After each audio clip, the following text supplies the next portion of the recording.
हुकूमत, हिंदुस्तान की हुकूमत तक हमारी आवाज जाए। माएं और बहनों, आज का एहतजाज अलामती तौर पे रखा गया था बिल्कुल शॉर्ट नोटिस पर, लेकिन जैसा कि मालेगांव शहर का माजी रहा है कि मालेगांव शहर की खवातीन हमेशा जुल्म के खिलाफ मर्दों से पहले हाजिर होती है, मर्दों से पहले ताकत से खड़ी होती है। मेरे शहर की शादी नवाने में साहब कहा करते थे कि मेरे शहर की खवातीन जिनके अंदर सियासी, समाजी और दीनी शऊर मर्दों से ज्यादा है, और ये भी मानते थे कि तुम्हारे अंदर हिम्मत मर्दों से कई गुना ज्यादा।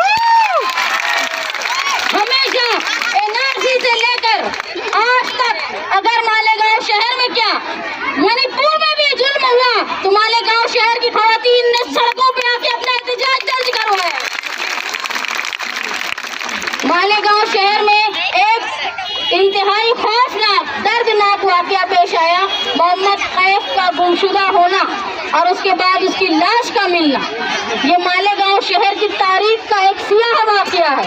और हम अल्लाह रब्बुल इज्जत से इस बात की दुआ करते हैं कि अल्लाह ताला ऐसे ज़ालिम को दोबारा कभी किसी जगह, किसी माँ के साथ, किसी बहन के साथ, किसी बाप के साथ ये वाकया दोबारा कभी पेश ना आए। लेकिन मोहम्मद कैफ ये एक अकेला वाकया मालेगांव शहर का नहीं है। आप ये बात को अगर वक्त के साथ भूल रहे होंगे तो चंद 1-1.5 साल पहले रजा चौक में एक बच्चा उम्रैन 2-2 साल का बच्चा जो 1-1.5 साल से गुमशुदा है, आज तक उसकी माँ उसकी राह देखती है, उसके बाप उसकी तलाश कर रहे हैं, लेकिन आज तक जो है वो अपने घर ना लौटा है, ना किसी तरह की उसकी खबर आई है। इसमें भी पुलिस अपनी कार्रवाई करने में नाकाम रही है। उनको कॉलोनी के इलाके में एक बच्चा झूले में सोता हुआ बच्चा गुम हो गया, जिसका आज तक पता नहीं चला, कई साल गुजर गए। तो ऐसा क्यों होता है? ऐसा क्यों होता है कि इतना बड़ा वाकया हो जाता है, किसी का लाल, किसी का खून अपनों से जुदा हो जाता है और उसकी तहकीक नहीं हो पाती। ये वही मालेगांव है कि एक मामूली से पथराव पे यही पुलिस ने शहर के चप्पे में फसाद जैसा माहौल पैदा कर दिया था। 12 नवंबर को जगह जगह ऐसे हालात पैदा कर दिए थे कि आम आदमी तो दूर की बात है, सियासी समाजी आदमी भी सड़कों पे निकलने को डरता था। और कसूर क्या था कि हुजूर की शान में गुस्ताखी की गई थी, जिसके खिलाफ मालेगांव शहर के लोग अपनी आवाज उठा रहे थे, और उसमें एक मामूली तशद्दुद हुआ, जिसके बदले में पुलिस ने इतनी सख्त कार्रवाई की कि मालेगांव शहर के सारे समाजी सियासी लोग, कुछ लोग डर के शहर से चले गए और कुछ लोग अपने घरों में रहे कि कहीं हमको ना गिरफ्तार कर लिया जाए। ऐसा माहौल जब पुलिस बिना वजह गली कूचों में ला सकती थी, तो एक गुनहगार के ऊपर इतना डर क्यों नहीं है पुलिस का? गुनहगार क्यों नहीं डरता है गुनाह करने से पहले कि अगर मैंने कुछ गुनाह कर दिया तो मेरे साथ पुलिस बहुत खराब सलूक करेगी? ये डर क्यों नहीं है? पुलिस अपना खौफ, अपना दबदबा बताने में गुनहगारों पर कमजोर है। मैंने अपने इंटरव्यू में ये भी कहा कि मालेगांव शहर के सियासी नुमाइंदे अपना वजन पुलिस के सामने नहीं बता पा रहे। अगर सियासी लोगों का आप लोग जानते होंगे, साथी निहाल अहमद साहब थे, अगर वो एक फोन कर देते थे किसी के बारे में तो यहाँ से लेके नासिक तक की पुलिस अलर्ट हो जाती थी। अब ऐसा क्यों नहीं होता?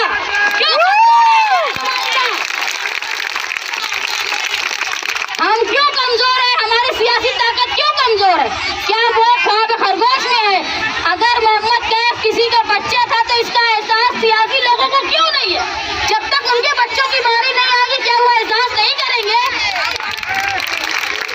आज तुम लोग यहाँ आए हो, कोई जानता नहीं होगा कि मोहम्मद कैफ कौन था, कोई ये नहीं जानता होगा कि एक 7-8 साल का बच्चा जो चंद साल पहले एक आदमी ने उसको लेकर गया, अरसलान नाम का, और उसका ईंट से मार के उसका कत्ल हो गया। उसको जिस आदमी ने मारा था, जिस कत्ल किया था, वो 8 महीने में जेल से छूट गया। कत्ल करने वाला आदमी 8 महीने के अंदर जेल से छूट गया। और यही 12 नवंबर को जो हुजूर की शान के खिलाफ, हुजूर की शान में गुस्ताखी के खिलाफ एहतजाज करने वाले 11 महीने नहीं छूटे। यानी एक कातिल करती है पुलिस?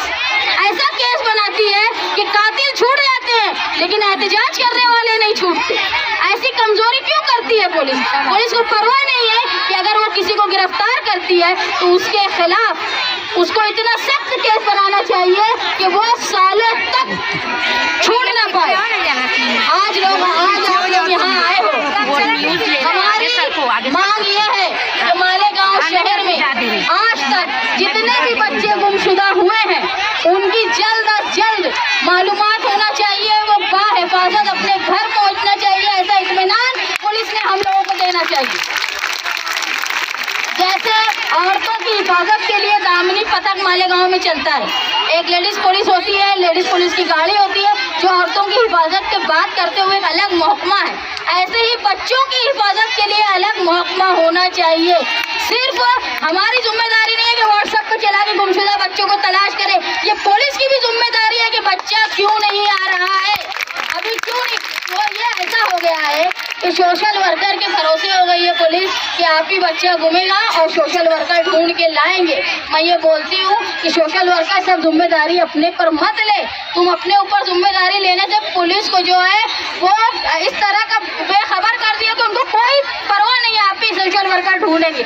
इसमें बड़े नुकसान हो रहे हैं। जैसे एक वाकया अभी हुआ, लोग ये समझ रहे थे व्हाट्सएप पे मोहम्मद कैफ की खबर आ रही थी, लोग ये समझ रहे थे 1-2 दिन में ये वापस आ जाएगा, लेकिन नहीं आया। अगर सोशल वर्कर अपनी जिम्मेदारी छोड़ने ना करने की बजाय पुलिस को तकलीफ दी होती कि तुम्हारी जिम्मेदारी है, 24 घंटे हो गए बच्चे नहीं आया, 48 घंटे हो गए बच्चे नहीं आया, तो शायद उनको एहसास होता और उनके ऊपर सख्ती होती। तुम्हारे नुमाइंदे की कमजोरी भी पुलिस को मस्ती में डाल के रखती है। पुलिस की मस्ती नहीं चलेगी, नहीं चलेगी। पुलिस अपनी ताकत जो है वो गुनहगारों को बताए, मालेगांव शहर की आवाम को ना बताए। ये तो मालेगांव शहर की आवाम अपने निहाली अंदाज में हम लोगों ने जो मांग की है कि जो खाती हैं, जो कातिल है, उनकी पूरी तरह जांच होनी चाहिए कि वो एक अकेला कातिल था तो उसका मदद करने वाले कौन कौन लोग थे। वो कोई भी हो, उनको सजा मिलनी चाहिए। कत्ल कोई मामूली बात नहीं होती, न सिर्फ कत्ल बल्कि इज्जत के साथ कत्ल किया गया है जिसका अंजाम